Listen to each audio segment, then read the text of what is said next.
Hello everybody, my name is Janice Freij, and I'm going to tell my story about being a member of the Church of Jesus Christ of Latter-day Saints. That was too long to put up here. I'm Palestinian and American, all at the same time. So before I start, I want to give you a little bit of a background that'll help you understand why I like giving the presentations that I'm about to give you. So I grew up in Michigan.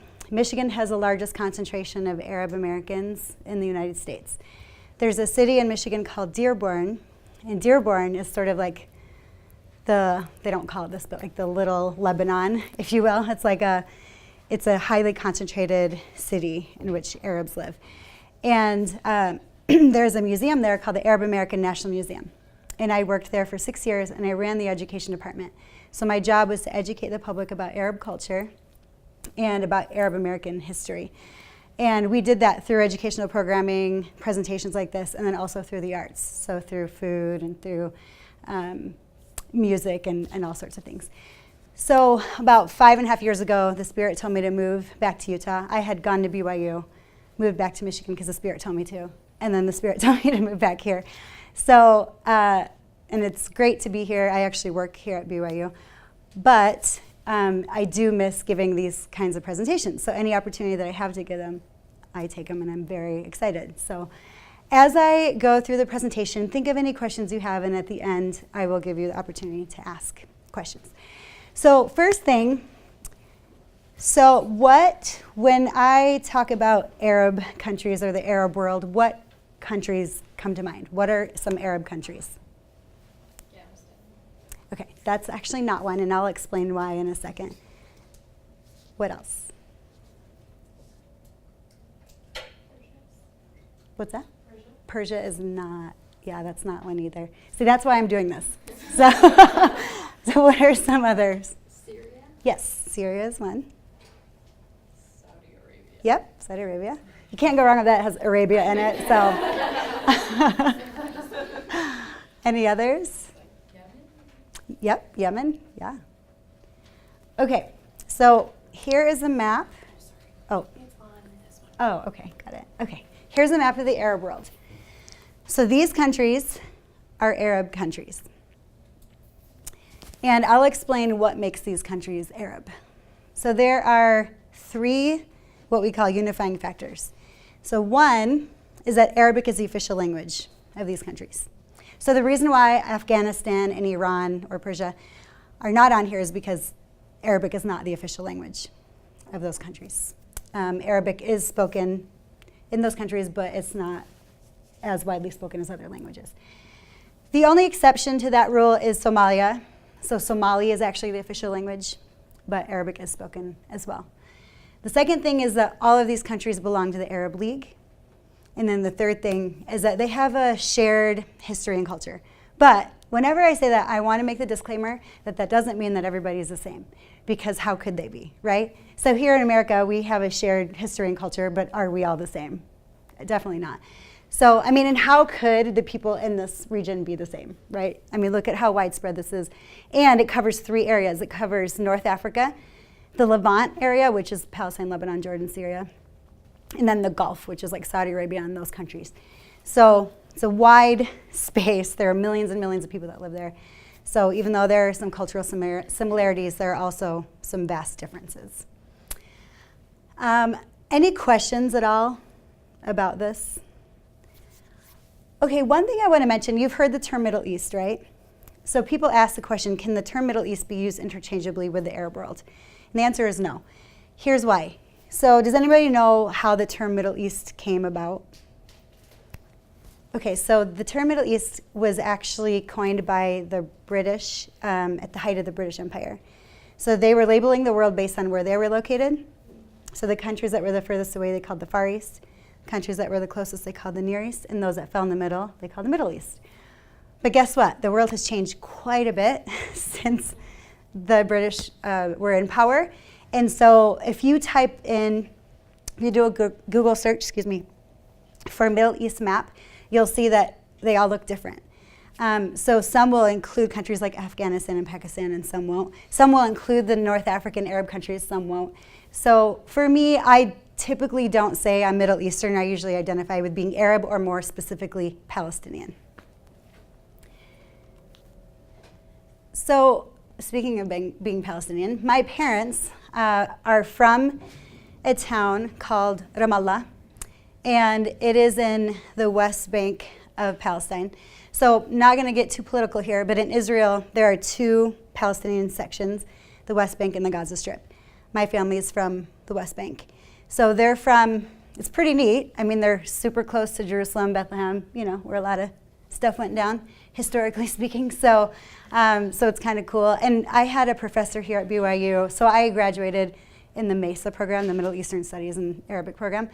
And one of my professors said that the Palestinian Christians were probably amongst some of the first Christians that ever existed, which is really cool to think about because my family is all Christian. So Ramallah, at the time my parents lived there, was 100% Christian.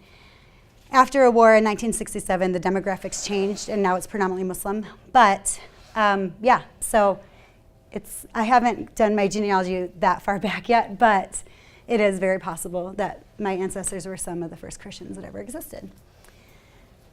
So why did my parents come over?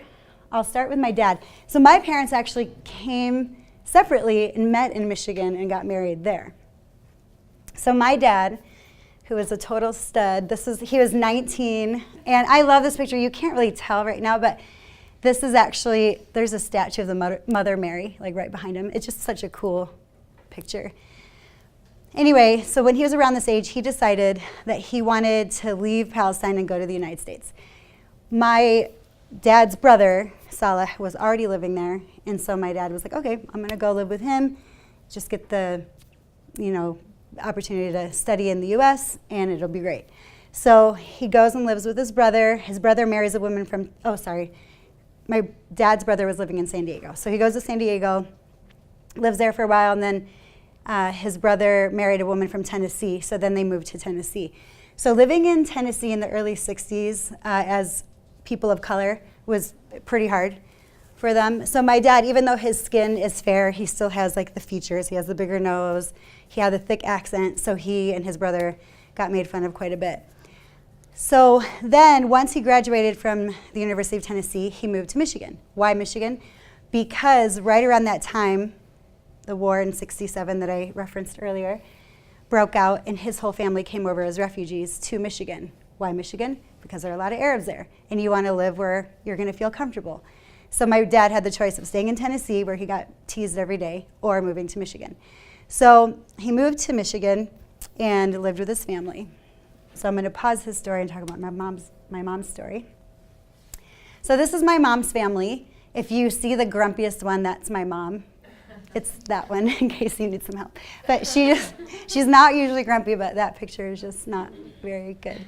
So this is my mom's family, 7 girls, no boys. And so this picture was taken in Palestine right before they immigrated. And they came over as refugees because of that war. And they went to Michigan for the same reason. One thing I forgot to mention is not only did Michigan have a large Arab population, but it had a large Palestinian Christian population. And that's what they wanted, because they wanted to be able to go to a church where they could speak their language and feel comfortable. So how did my mom and dad meet? There's 7 girls in this family. My dad was single, and his parents were like, well, hey, there's a family that just came over, and they have 7 daughters. Obviously, some of them were not of age, but you have some to choose from. So the families got together, and my mom and dad met. My mom was 16, and my dad was 28, and they got married a couple months after they met. So something about like more traditional Arab culture, you don't really date. So you get engaged, and that's your courtship period. And so my mom and dad didn't date. They got engaged, and by the way, at 16, this was my mom's 4th engagement. So the other ones didn't work out, and with my dad it did. And they got married. This is the best picture I think ever existed in the world. I love this picture so much. It belongs in a museum. So this was my mom and dad on their wedding day, and my mom's mom. And I asked my mom about this. I was like, what? So Teta is how you say grandma. It's like, what was Teta doing in that picture? And my mom was explaining to me that in Arab culture, public displays of affection are not a thing. And so my grandma was really embarrassed, and this is how she expressed her embarrassment, is by like peeking through the flowers. So anyway, so my parents got married, and then they had 4 kids. So that's me right there, and that's my little brother George, my sister Sandy, my brother Sam. So yes, we all have American names. People ask that. A lot of times people will say, so what's your Arabic name? I'm like, Janice. Like, I don't really have one. So funny side story. So when I was in the Arabic program here, we did a study abroad in Egypt. And I would tell people in Egypt that my name was Janice. Well, Janice sounds a lot like jins, which in Arabic means sex. So I had to change my name to Amira because, yeah, it wasn't good. So I didn't go by Janice when I was living in the Arab world. I went by Amira, which means princess. It's a cool name. So anyway, so this is all of us growing up in the 80s, and then this is a more recent picture of us. So this is George, my little brother, which I always joke because he's a lot bigger than me. But anyway, so we grew up in Michigan. So Michigan was a good place for us to grow up in just because, like I said, there's the Arab culture. But that's not to say we didn't have difficulties. So I mentioned that in church, that we went to a Palestinian Christian church. But my family wasn't really religious. We went more just so that my family could reunite with people they knew from Ramallah. So, but we never really grew up praying in the home. We didn't really talk about religious things. It just wasn't a part of my upbringing. Then, by the way, you're seeing the many hairstyles of Janice over the years. There we go. Okay, so this is when I was 18. I joined the church, and here's how. So my older brother Sam, this one, and this one, he joined the church. So he was looking for truth. He was in his early 20s, and he didn't like the church we grew up going to, and he was looking for a church. And so anybody that belonged to any church, he would ask them questions. We had some LDS friends, he would ask them questions. What's really funny about that is that these LDS friends that he would ask were not active, and we used to party with them all the time. But they still believed that the church was true, so they would tell my brother, all the beliefs. Well, then my dad had a massive stroke, and he owned a business. He owned a shoe repair, and he couldn't work anymore, so my brother had to take over the business. And 2 missionaries came in to get their shoes fixed. So my brother was like, oh, hey, I know some Mormons, and can you tell me more about your church? So of course, if any of you have served missions, you know that that's really exciting when people ask you to do that. So so they're like, yeah, we'll teach you about the church. So skipping a million details, he joined the church. He tried to convert the rest of us. None of us were interested at all, especially me. Because I was 17, I liked to party. I also had very strict parents. So my parents were super strict, and I didn't want to go from living in a strict household to joining a strict faith. Because that's all I knew about Mormonism, was that it was strict. And so I wanted nothing to do with it. So eventually, one thing that was interesting is my brother kept talking about, not the church specifically, but he kept talking about Christ and talking about a lot of his teachings. And a lot of the things that he said just resonated with me. So I started asking him more and more questions just about Christ. And then I thought, gosh, even though I grew up Christian, I don't really know anything about Jesus. So I want to read the Bible on my own. So my brother gave me this book that was essentially like how to read the Bible for dummies. And it suggested reading 1 John. Does anybody off the top of their head know what 1 John is about in the New Testament? Okay, I would recommend you guys read it because it's awesome. And so 1 John is all about God's love. So this book suggested starting there because that's the center of the gospel of Jesus Christ, right? Is his love.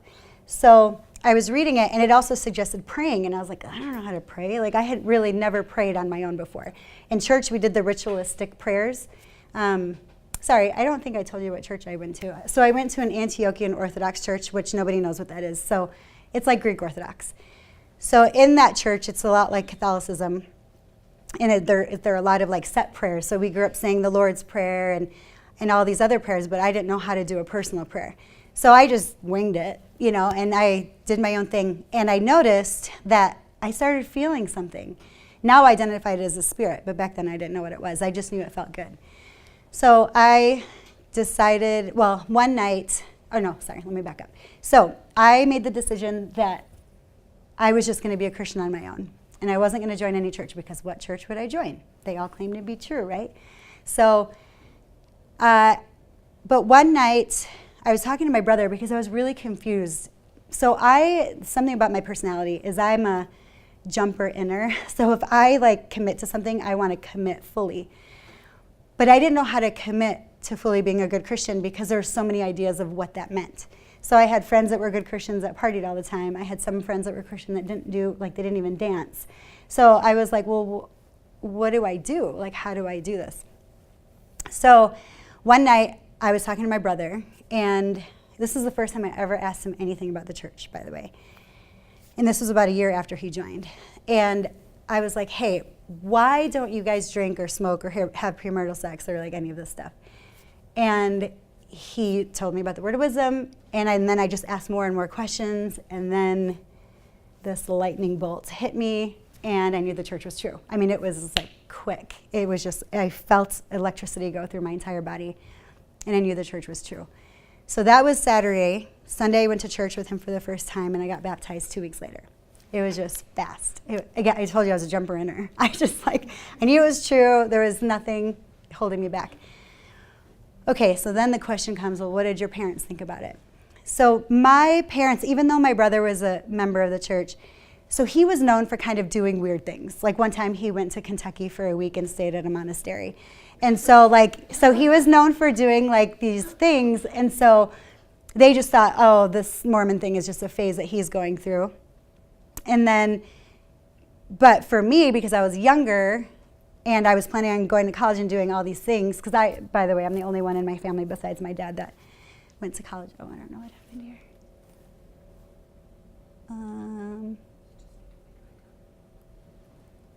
I'm pressing buttons and nothing's happening. Okay, sorry. Okay, so anyway, I lost my train of thought. Where was I? Yeah, that's where we are. Yeah. So I'm sorry, I totally lost my train of thought. Where was I? Oh, yeah. Yeah. So my parents were like, well, we don't want you to join the church because you have a bright future. You just, you need to go to our church. And I was like, you don't even go to our church. So, they never did at this point. So then, so I joined the church anyway, and they saw positive changes in my life. And they learned to love it. And so that was great. It was positive. In fact, when I went less active, they actually told me to start going back to church. So that just shows you, how they felt about it eventually. Now, my brother, the one with the super strong testimony that influenced me to join, fell away as soon as I got baptized and has been anti ever since. So that's been hard. It's been a pretty lonely road because I don't have anybody in my family that are members. My dad passed away and I did his work, so he could be an active member, I'm not sure. But, okay, so then I'm going to fast forward to, when I was 25, I decided to go on a mission. And, let me rephrase that. The Lord decided I should go on a mission. I never wanted to go on a mission, ever. It was not on my radar at all, just nothing. I mean, nothing against it, I just didn't want to do it. I was a ward missionary, and I would go out with the sister missionaries, and I'd be like, yikes. It's hard work, and it's all day long, and there's a lot of rejection, and no, I'm good. Well, the Lord speaks to me in lightning bolts. Like I said, the night that I discovered the church was true was a lightning bolt, and then there was one day at church where the bishop decided that he needed to tell me he felt prompted that I should go on a mission, and that was another lightning bolt. And again, it was so intense, and I knew that I had to go. And then you know how that happens sometimes where the Spirit tells you to do something you don't want to do, and at first you might be like, but then you actually want to do it because it feels so good. So that's what happened. Well, I was super naive, and I thought, because my parents at first didn't want me to join the church, and then they eventually loved it, that's what's going to happen with this. So I got home, And I had this conversation with my parents, and that was probably one of the hardest conversations I've ever had to have in my entire life. Because in Arab culture, family is everything. It's everything. It's above anything else. And they felt like the church was taking me away from them. And that was not okay. So they threatened to disown me. My mom somehow got my bishop's phone number and cussed him out. It was rough. And it was so hard because I decided to go in May of 2000, and then I actually didn't leave until January of 2001. No, sorry. I decided to go on a mission in May of 2001, and I didn't leave until January of 2002. So all that time in between was just nothing but opposition, not just from my parents, by the way. There were members of the church that were telling me I shouldn't go because I should focus on being married. And so, I'm getting married, excuse me. So anyway, it was so rough. And then to add fuel to the fire, I turned my papers in, and then something crazy happened. You guys remember what happened in September of 2001? 9/11 happened. So here I am, an Arab American, and 9/11 just happens, and there are a lot of hate crimes against Arab Americans and Arabs in general around the world, but especially like in the United States. And my parents were terrified. They already didn't want me to go, and then this just added a whole nother level of opposition, right? They just did not want me to go. And I mean, I swear I was crying like almost every day, just like, Heavenly Father, throw me a bone, like help me out. And then he gave me a mission call to New Zealand. So that was the bone. He was like, here you go. Here's a magical gift for you. Here's the best mission you could ever go to. So, but besides being a beautiful, magical place, it's one of the safest countries in the world. And that's what my parents needed to hear. They needed to know that I was going to be safe. So after I got my mission call, they changed. They still didn't love it, of course, but they were way more accepting. So my parents went from, like, I couldn't even have my mission call sent to the house, to my mom was going shopping with me to buy mission clothes, right? So it was a huge, huge change. On my mission, did they write me? Yeah, I mean, a little bit, like here and there. My mom, so her education levels aren't very high, so she would have my sister write letters on her behalf, or they would send me, they would just send me, no, that's okay. They would just send me like packages, which were nice. And yeah, it was good eventually, but it was really, really hard getting to that point. So I'm gonna transition a little bit and talk about my childhood. Again, crazy hair. So I have naturally curly hair, and my mom doesn't, and so she didn't know how to handle it, so she would just brush out the curls. And for those of you that have curly hair, you know that does not work, clearly. So anyway, so I chose these pictures for a reason. So when I was, up until I was 6, we lived in this townhouse community where everybody living in that community was pretty much from Ramallah, Palestine. So we always ate the food and we would hang out. And even though my school was a little bit more diverse, my community at home was very Arab. And I felt very comfortable. I looked like everybody else in my neighborhood. It was great. Then when I was 6, which is this picture, we moved to a very, very, very, very homogenous suburb where now it's very diverse, but back in the 80s it was not. So I think there was me and then an Indian girl, and that was it in the whole school. That was of color. So I got made fun of a lot, and it was mostly for my skin color, because especially when I was younger, people didn't know what I was, like where I was from or anything, but they knew I was dark, and they knew I brought weird foods to school. So hummus is very trendy now, but it wasn't in the 80s. So when I was bringing hummus and pita bread, people thought that was weird. It was mushy and weird looking, and the color was strange, and it smelled garlicky, and like people thought that was weird. So, and then my friends that would come over would say, I can't understand your parents, they have such a thick accent, or your house smells weird, because we would cook with stronger spices. So I hated it. I hated being different than everybody else, you know. Then when people started understanding where I was from, then I would get made fun of for being an Arab. People would call me camel jockey, they would call me a terrorist, you know, things like that. When I was in 9th grade though, I had the hardest experience ever. So I went to a cultural geography class, and we were approaching a unit on the Middle East. So my teacher stood in front of the class and said, okay, I want you to write down any stereotypes that you have about people from the Middle East. So people, instead of saying them, or instead of writing them down, people were saying them out loud. And they were all pretty bad. So they're all terrorists, and all the men beat up their wives, and they all smell, and just all these things. And here I am looking around at my peers, like, what? Is this what they think of me? This is what I was thinking. I was taking it totally personally. So I was like, wow, this is how my friends think of me. Like, this is hard, So I actually left, and I cried for the rest of the period in the bathroom, because I didn't want to be there listening to this. So one of my friends, the teacher sent her to come get me. And she said, Janice, we're not talking about you. You're different.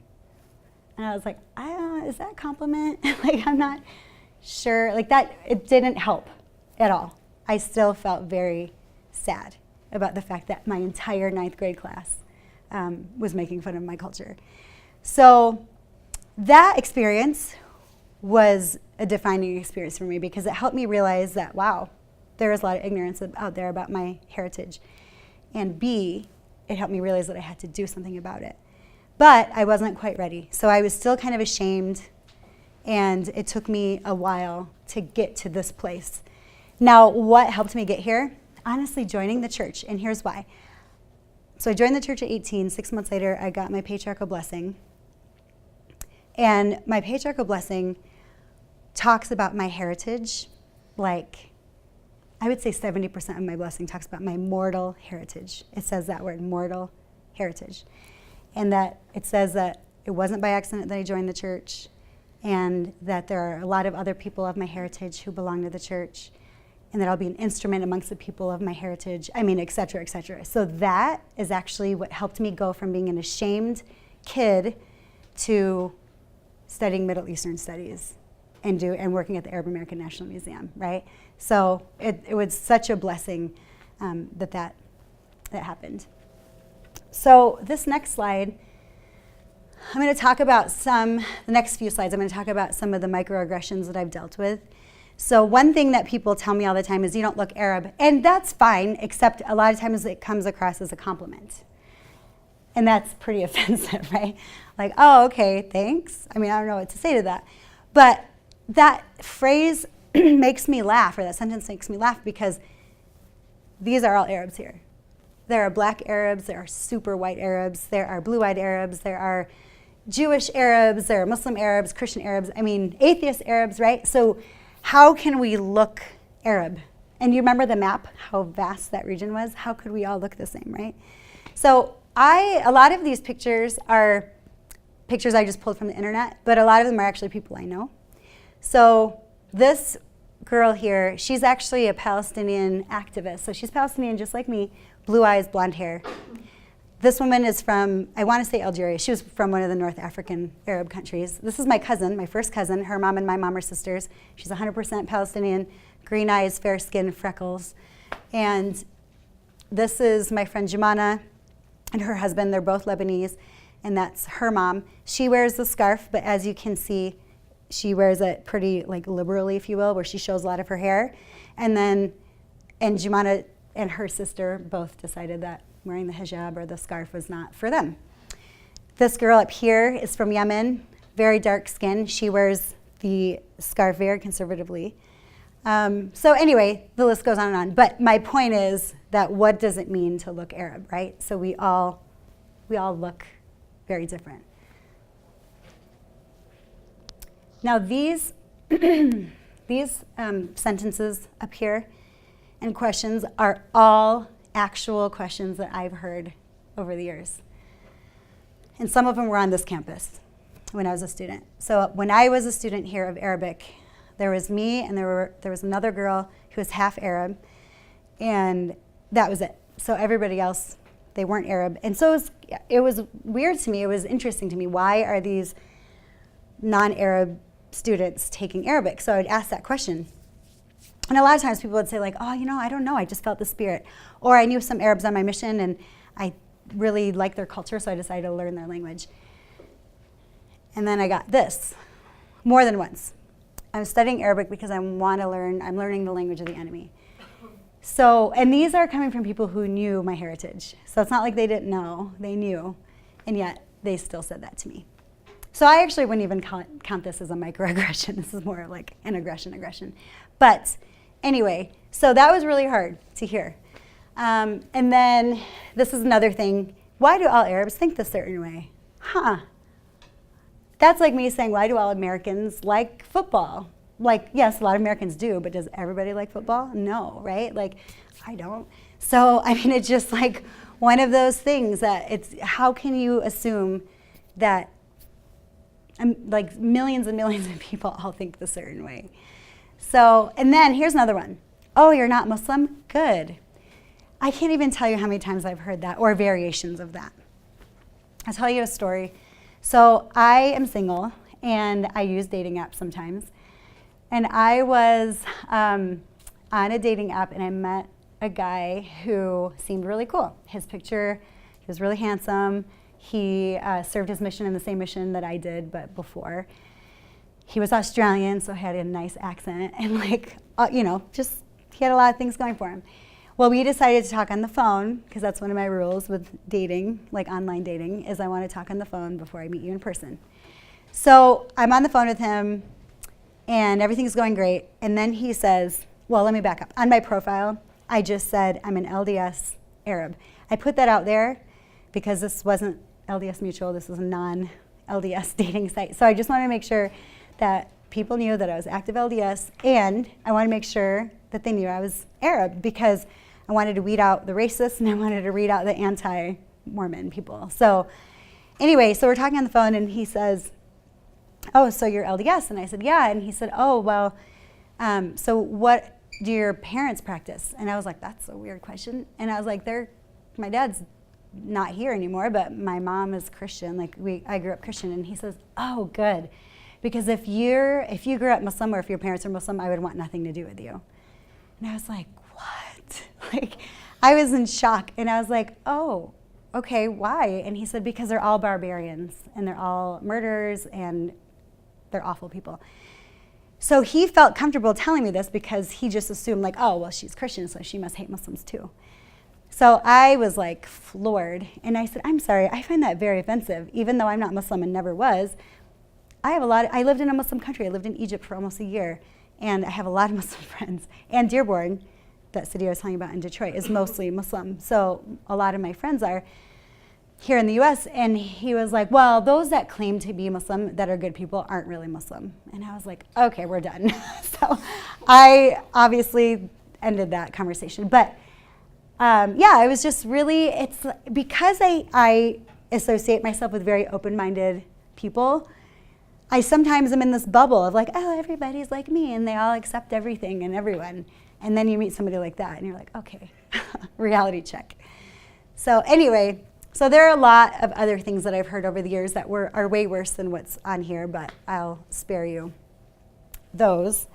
But when I was first asked to do this presentation back in the spring, I wanted to take this to Facebook. So I asked this question to my Arab American friends and family: what are some microaggressions you've encountered in your life? And I got a lot of responses, but I'm just going to share a couple with you. So this is my cousin's daughter. I don't know if that's first cousin once removed, second cousin, I don't know. I get confused about that. But anyway, this is her. Her name is Rachel, and that's her fiance, who's not Arab. And this is what she wrote. An elderly person in my fiance's family asked Nick, are you fighting for this, for people to stop being racist, because Rachel is Muslim? First of all, I grew up Catholic. I'm no longer religious whatsoever because I hate organized religion amongst other reasons and have nothing against anyone from any religion, so it shouldn't matter even if I was Muslim. Second of all, no, we're just fighting for a better world because we want to and we should. I was honestly scared to tell his extended family that I'm 100% Middle Eastern because they're Texan and I didn't know what kind of potential hate, fear, bigotry might come at me. Now we can argue that she's also, stereotyping, right, by saying that comment about Texans. Needless to say, it got tense because I got extremely defensive and called her racist on social media for assuming that all Middle Eastern people have some kind of negative connotation in her mind due to religion or just simply race. So that was really interesting to hear that, right? And again, eye-opening, a reminder that there is still a lot of ignorance out there. This is my friend Anne, who's Egyptian, grew up in Egypt, Muslim, and her answer was all of them, all. So she's heard all the microaggressions. And so I asked her to specify which one she's heard the most, and she says, just the fact that people are surprised that I'm Arab and Muslim because they like me is enough. Again, pretty sad, right? People are surprised, like, oh, really? You're cool. We didn't know that you're a Muslim or Arab. And then this is my friend who's Palestinian, born and raised in Michigan, wears the hijab, and this is what she says. People being surprised that I can speak English. Your English is very good. Again, born and raised in Michigan, okay? Being asked where my husband imported me from by a physician when living in Minnesota. Yeah. And so my reaction, yes, that totally counts. Are you serious? That physician really asked that? And she says, yes, I was so pissed. I filed a complaint against him. He wasn't my regular doctor. She was on vacation. So I didn't put these up here and tell you about my own experiences to make anybody feel bad if you've ever made assumptions about Arabs, right? Or anybody from that part of the world. It happens. I'm not claiming that I've never made an assumption about somebody that was inaccurate, right? It happens. I came here today to hopefully dispel some stereotypes and to help you understand more about my culture. One thing that's been really hard about being Arab and a member of the Church of Jesus Christ of Latter-day Saints is being so misunderstood by both of these special groups that I belong to. So being an Arab, I constantly have to explain my church, right? Explain my church membership. Why do you belong to such a white American church that's modern, where your church was the first church that was ever established, because that's what people of that church believe. And then I have, the other side of things, where people in the church don't understand anything about my Arabness, if you will, and they say some things that are offensive. Again, a lot of times it's not on purpose. So it's put me in a unique position to be able to teach both groups about the other, right? So it's been great. It's been hard, and it's very lonely sometimes, but I believe that it happened for a reason. I do believe that I am a member of the church and an Arab for a reason. And it's awesome. The other thing I was going to say, too, is that most people that I've come across that have said offensive things to me over the years, they did it out of pure ignorance, right? They just didn't know any better. And once I taught them, they were like, oh my gosh, I'm so sorry. But then there are the people who, no matter what you tell them, like that guy on the phone that I was going to go out with, who they have their mind made up, and nothing you say is going to help, right? Nothing you say is going to help. And so with those people, I try, but if I see I'm not getting anywhere, I just let it go. But I would say a majority of the people in the world want to improve, right? They want to be more knowledgeable so that they won't say anything offensive. So that is my presentation. And I wanted to leave some time for questions and answers. If you do have any questions that you feel embarrassed to ask in front of everybody, feel free to email me, or you can find me on campus, because I'm here. Any questions at all that you have? Yeah. Could you just go over some of the main stereotypes and the misconceptions? Yeah. Yeah. So one stereotype is that all Arabs are Muslim and all Muslims are Arab. Does anybody know what country has the highest population of Muslims in the world? Yeah. Indonesia? Yeah, Indonesia. And it's not an Arab country. So that's one, for sure. Also that all Arabs are terrorists. Honestly, I'm not saying that as a joke. It is a true belief that many people have. There's a stereotype that women have no rights. In some of the Arab countries, I will say, that Arab women are not treated very well. Saudi Arabia, in my opinion, is one of those. And that's the one that you hear about the most in the media, right? So people are like, oh, I heard Arab women can't drive. Yeah, in one of 22 Arab countries, they can't drive, which is awful. It's awful, but it's an anomaly. So there are other countries in the Arab world where women are in the government and they have leadership positions and they're doctors and they're lawyers and they're, politicians, but you don't hear as much about those. Also in my own family, my mom wore the pants in our family. Like my dad, they had a great understanding, but she was the decision maker for the most part. And that's kind of how it is for a lot of Arab families that I know. The women have that, I don't want to say power, but they have a loud voice in the family. So that's another stereotype. Oh gosh, there's so many. Well, one, I mentioned that we all look the same, we all act the same, we all think the same. So I would say those are probably the main ones. Yeah, that was a good question, thank you. Can you tell us a little bit about what your work is here at BYU? Yeah. And what your experience has been like at BYU? Okay, sure. Yeah, so I work in the counseling psych department, and they, Dr. Scott Richards, who's a psychologist and a professor, he got this grant, a $3.5 million grant, to do more research that proves the effectiveness of incorporating spirituality with psychotherapy. So showing that both together can really help people that are struggling with like mental illness or just issues, other issues. So with half of that money, we're actually funding research groups all over the world, and I'm managing the grant. So I'm just overseeing all of it to make sure that everything goes smoothly. And it's great because I'm working with a lot of international teams, and there's some travel involved. I got to go back to New Zealand actually in the summer. It was their winter, but it was still great. And I got to go to Samoa as well. So it's been really good. My experience here has been good. I work from home mostly, so I really don't come to campus that often, honestly. But when I do, I really haven't had any issues. I will say this. Okay, I have to be careful how I tell the story. So a professor at BYU said something along the lines of, oh, I heard that you give presentations about Arabs. So I don't know if you know this, but that's actually super derogatory. So Arab is not a term we use. So Arab is the correct, if you're talking about a person, Arab is the term you use. Arabic is the food, the culture, the clothing, the music.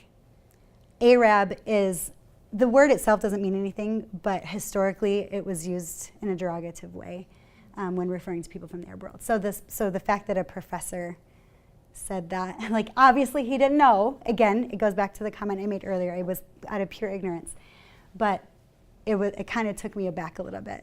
So, and again, things like that just motivate me to keep doing what I'm doing and keep educating people. So, Can you go back to the slide that had like things that you've heard people say? Yeah. This one? Yeah. Yeah. So the one that says, why do you say you're Palestinian? Palestine is not a country. Yeah. So can you explain Why that happened? maybe I missed it? No, I didn't. Oops, I didn't actually talk about that. So it is a little tricky to talk about this because it does get pretty political, and I choose not to get super political. But Israel, we've all heard of Israel, obviously, right? So Israel is a country, and Palestine, so right now there are the Palestinian territories, but before Israel officially became a country in 1948, it was Palestine for hundreds of years. And then, but because of a war, the Jews won and they declared the state of Israel. So even though Palestine technically is not a country, it's where my parents are from. I don't say they're from Israel because that would indicate that they're Jewish and they have that Jewish heritage, and they're not. So I say that I'm Palestinian and my parents are from Palestine. So, but I have had people say like, oh, but that's not a country. But that's still my identity, so you can't argue with me on that, right? Like that's how I identify. So there's so much more to that, but again, it gets super political. So it's just because it's your identity? Like that's yeah, it's my identity. And it was a country for hundreds of years, so yeah. Okay, any other questions at all? Okay, well, thank you guys so much. It was great to be here. I really appreciate it.